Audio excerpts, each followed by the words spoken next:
नमस्कार, मैं आपका संदीप सर। ये वाला वीडियो जो है आपका व्याकरण का है। जैसा कि आप जानते हैं कि हम लोग संधि को समाप्त कर चुके हैं। आप लोगों को भी बहुत ज़्यादा बेचैनी थी, थोड़ा सा वीडियो देखना कम कर दिए थे, एक ही चीज़ रोज रोज पढ़ रहे थे। तो आज आपको अब हम संधि से शब्द की ओर लेकर चलेंगे। आज से आपको शब्द पढ़ना है। खूब ध्यानपूर्वक बातों को समझिएगा, उसके बाद लिखिएगा, कमेंट कीजिएगा कि समझ में आया कि नहीं आया। आज से आपका क्लास पूरा परिभाषा बोर्ड से याद होगा। अब उदाहरण बनाने उनाने वाला नहीं है, केवल परिभाषा याद कर लेना है। अब आपको यहाँ पे बहुत बेहतरीन तरीका से एक बात समझना है कि शब्द कहते किसे हैं, शब्द होता क्या है, शब्द किसे कहते हैं, इसका परिभाषा सबसे पहले आपको सीखना है। तो जब दो या दो से अधिक शब्द, जब दो या दो से अधिक शब्द, जैसे मान लीजिए मेरे पास एक हो गया क, च, ल, म ना, ये अलग अलग अक्षर मेरे पास है, क, च, ल, म अलग अलग। तो जब ये दो या दो से अधिक अक्षर जो है आपस में एक साथ मिलेगा, और जब मिलेगा और उसका कुछ अर्थ निकलेगा तो शब्द कहलाएगा, अर्थ नहीं निकलेगा तो शब्द नहीं कहलाएगा। जैसे आप यहाँ पर आपका है क जुड़ च जुड़ ल जुड़ म, तो इसको आप कीजिएगा तो ये हो जाएगा कचलम। तो इसका कोई अर्थ नहीं है, तो जब इसका कोई अर्थ नहीं है तो यह आपका शब्द नहीं है। याद रखिएगा, शब्द का परिभाषा क्या होगा? जब दो या दो से अधिक अक्षर आपस में मिले और मिलने के बाद उसका कुछ अर्थ निकले तो उसे शब्द कहा जाएगा। जैसे आप देखिए क जुड़ ल जुड़ म बराबर कलम। तो यानी कि कलम का अर्थ है तो ये शब्द है, अगर कलम का अर्थ नहीं है तो वह आपका शब्द नहीं है। तो अब आप शब्द का परिभाषा क्लियर कीजिएगा। शब्द जो आपका होता है, खूब ध्यान से सुनिएगा, कि जब दो या दो से अधिक अक्षर आपस में मिले और मिलने के बाद उसका अर्थ निकले तो उसे शब्द कहा जाएगा, अन्यथा वह शब्द नहीं होगा। जैसे कि आपको मैंने बोर्ड पे बताया है। अब ये जो शब्द है आपका, अब अगला पॉइंट जो पढ़ना है, आपको पढ़ना है शब्द का प्रकार। आपको क्या पढ़ना है? अब शब्द का प्रकार। तो ये शब्द जो है आपका, यह 4 प्रकार का होता है। कितने प्रकार का होता है? 4 प्रकार का। जैसे एक में आपका हो जाएगा अर्थ के आधार पर। क्या हो जाएगा? अर्थ के आधार पर। 2 में आपका हो जाएगा उत्पत्ति के आधार पर।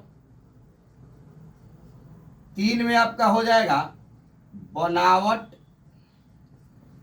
या रचना। क्या हो जाएगा? बनावट या रचना के आधार पर, बनावट या रचना के आधार पर। और आपका 4 में हो जाएगा रूपांतर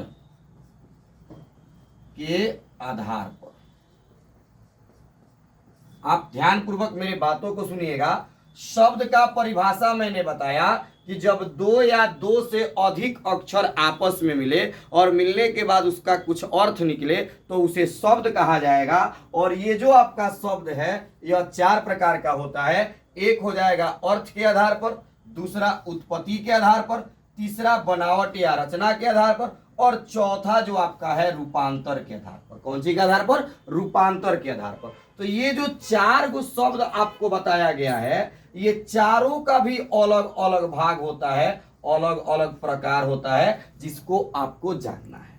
जैसे अब सबसे पहले हम पढ़ेंगे अर्थ के आधार पर शब्द कितने प्रकार के होते हैं। याद रखेंगे, एग्जाम में आपसे पूछा जाएगा, अगर पूछा जाए शब्द कितने प्रकार के होते हैं तो आपको 4 प्रकार बताना है। ठीक है। शब्द कितने प्रकार के होते हैं तो आपको 4 प्रकार बताना है। यदि अगर आपसे पूछा जाए कि अर्थ के आधार पर शब्द कितने प्रकार के होते हैं तो अर्थ के आधार पर शब्द आपके 2 प्रकार के होते हैं। एक में होता है सार्थक, एक में क्या हो जाएगा सार्थक, और 2 में आपका होता है निरर्थक। क्या होता है बाबू, एक में सार्थक और 2 में आपका हो जाएगा निरर्थक। ध्यान दीजिएगा, शब्द पूछे तो 4 प्रकार के, अगर पूछे कि अर्थ के आधार पर कितने प्रकार का होता है तो 2 प्रकार का होता है। एक में होता है सार्थक, 2 में होता है निरर्थक। अब सार्थक का परिभाषा आपको समझना है, जिस शब्द का अर्थ निकले, जिस शब्द का अर्थ निकले, यानी कि जौना शब्द के कौनो ना कौनो कुछू ना कुछू अर्थ होखे, तो अगर अर्थ बा तो उ सार्थक हो आ अर्थ नइखे तो उ निरर्थक हो। याद रखेगा बा, जैसे गांव में हमने के जानी सोहन तो तनी पानी ओनी पियब, भात ऊत दाल उल मसाला उसाला ना, पढ़े उड़े ना देवे का रे, हमने के घर के गार्जियन क्या करे छोड़ रे पढ़े उड़े ना देवे, पढ़े ओढ़े, तो पढ़े के तो अर्थ बा आ ओढ़े के कोनो अर्थ बा, तो जब पढ़े के अर्थ बा तो पढ़े हो जाई सार्थक आ ओढ़े हो जाई निरर्थक। याद रखेगा बा, जिस शब्द का अर्थ निकलेगा तो सार्थक आ नहीं निकलेगा तो निरर्थक। याद रखेंगे आप, पढ़े ओढ़े लिखे ओखे खाए ओए चले ओले खेले ओले ना, मसाला वसाला, तो जिसका अर्थ मसाला का अर्थ है वसाला का अर्थ नहीं है तो मसाला सार्थक होगा, वसाला आपका निरर्थक होगा। तो इस प्रकार से आपका जो ये अर्थ के आधार पर जो होता है शब्द 2 प्रकार का होता है, एक सार्थक एक निरर्थक। इसका परिभाषा आप लिख लेंगे कॉपी में सुन करके।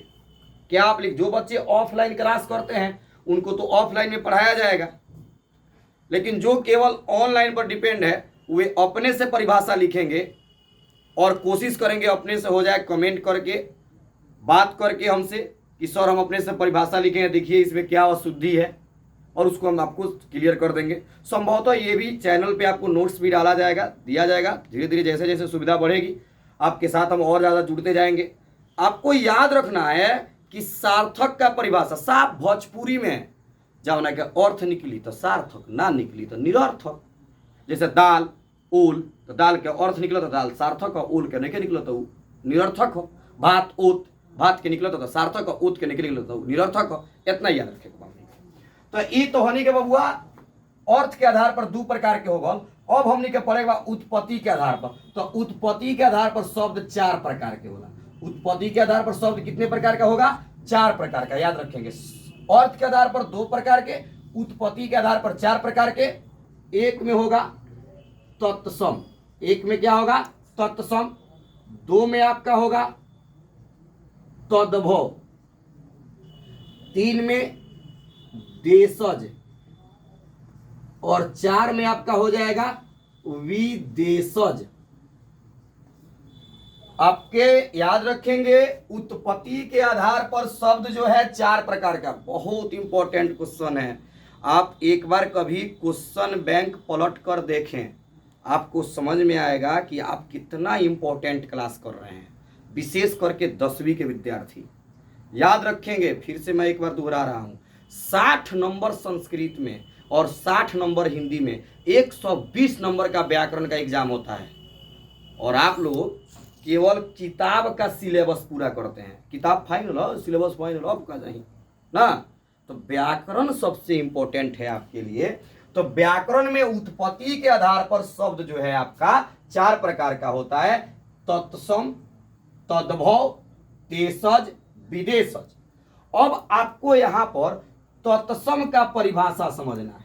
तत्सम का बोर्ड छोटा है, नहीं लिख पाएंगे, आप सुन करके क्लियर कीजिए। भोजपुरी में पहले सुनिए, वैसान का अक्षर जौन संस्कृत भी उहे होखे आ ओकर हिंदी भी उहे होखे।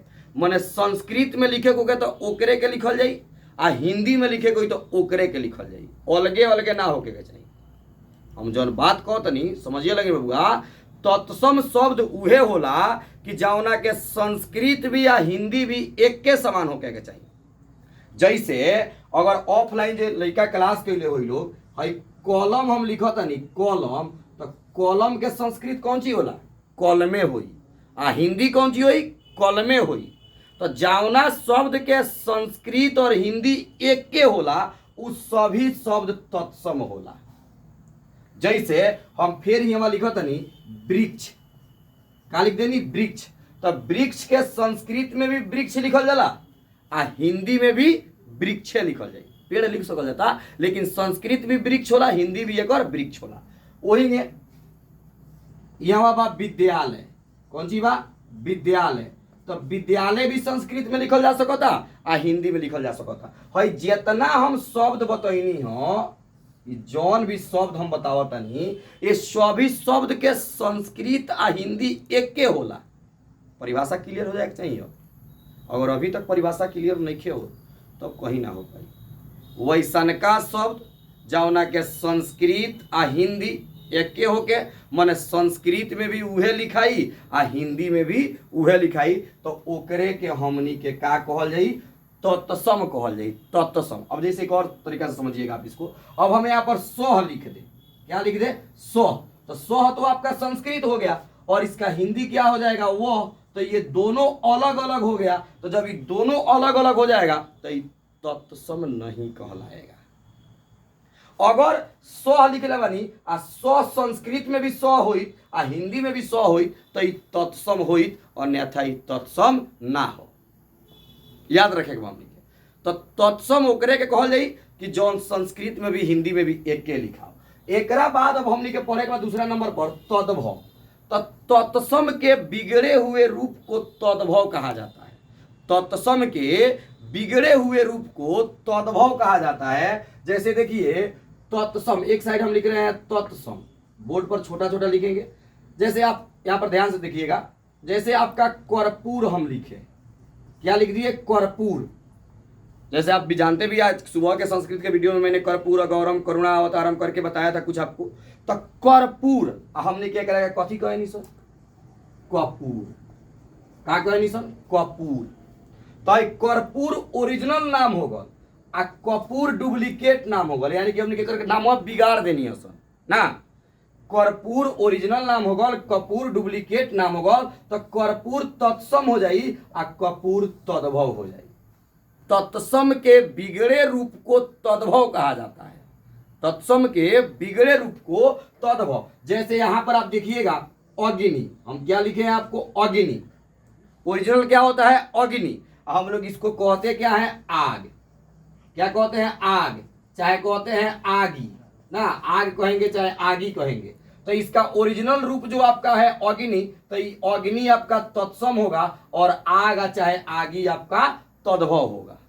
याद रखेंगे, तत्सम कौन होगा, तद्भव कौन होगा, ये आप क्लियर करेंगे कि तत्सम के बिगड़े हुए रूप को तद्भव कहा जाता है। जैसे एक और आप समझिएगा, ओरिजिनल नाम होता है कुब्ज।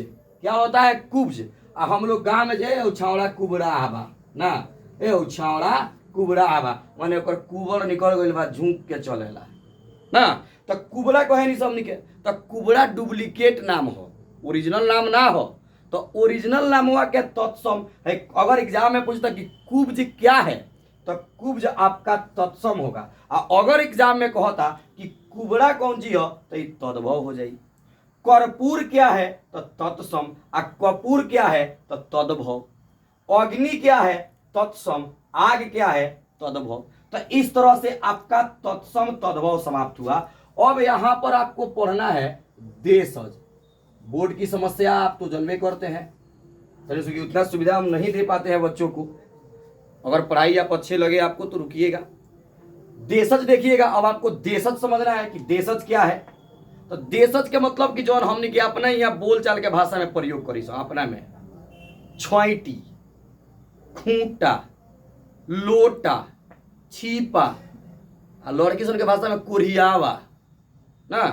तो ये जितना बा एक के हमनिए समझे नहीं सन, वैसन शब्द जौन हमनिए के समझ सकी सन। मैंने जौना के जन्म अपने देश में भइलो के, दूसरा देश में ना भइलो के, अपने के यहाँ भइलो के हमनिए समझी सन।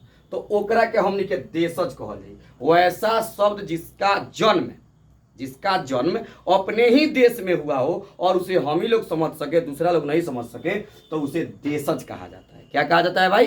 देशज कहा जाता है। जैसे आप हो जाएगा लोटा, छीपा, खुरपी, हंसुआ ना, तो ये सभी आपका क्या हो जाएगा?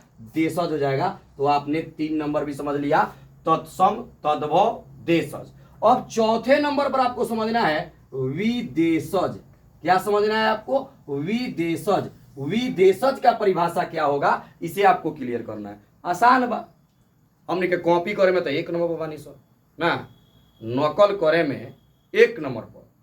तो यानी कि जावना शब्द के जन्म दूसरा जगह भइल होगा, दूसरा देश में, आ हमनी के अपना के यहाँ प्रयोग करत होगी सर। गांव में केतनो अनपढ़ लोग होके या केहू के मियाज खराब होला तो टक दे कहीं नहीं लोग, ये तो डॉक्टर के बोला, डॉक्टर के। तो डॉक्टर कौन शब्द है? इंग्लिश है, और इंग्लिश हम लोगों के यहाँ का नहीं है। कोई कहता है आपके गांव में कि चिकित्सक को बुलाइए, वैद्य को बुलाइए, क्या लोग कहते हैं? डॉक्टर को बुलाइए। तो डॉक्टर अंग्रेजी शब्द है और हम लोग अपने यहाँ बोलते हैं। डॉक्टर आपका अंग्रेजी शब्द है और उसको हम लोग अपने यहाँ बोलते हैं। तो ये डॉक्टर जो शब्द है आपका, जो डॉक्टर, DOCTOR, ये डॉक्टर जो है ये विदेशज होगा। क्या हो जाएगा? विदेशज होगा। अच्छा, आप ही लोग जैसे विद्यार्थी पढ़ते हैं, आप लोग क्लास में, तो क्या कहते हैं? ए तनी एगो पेन मंगा देम सर, ए सर पेन मंगा देम, पेन। तो पेन इंग्लिश शब्द है। पेन क्या है? इंग्लिश शब्द है। जो आप यहाँ पर पेन, PEN, पेन जो लिखते हैं, यह इंग्लिश शब्द है। और यह जो इंग्लिश शब्द है आपका, इसका हिंदी कॉलम होगा। तो जो आप पेन मांगते हैं, अगर पेन कहे तो ये विदेशज हो जाएगा। क्या हो जाएगा? विदेशज। किसी का तबीयत खराब हो तो तुरंत लोग क्या कहते हैं? चलो ले चलो हॉस्पिटल, ले चलो हॉस्पिटल। केहू कहेला चिकित्सालय लेके चलो। चिकित्सालय कोई कहता है? नहीं, हॉस्पिटल कहते हैं। आप लोग क्या कहते हैं? स्कूल चले के बाद किनारे स्कूल। कोई कहता है पाठशाला। तो आपका डॉक्टर, हॉस्पिटल, पेन, चिकित्सक, ये सब का सब विदेशज है। धन्यवाद। आज का आपका वीडियो इतना ही रहेगा।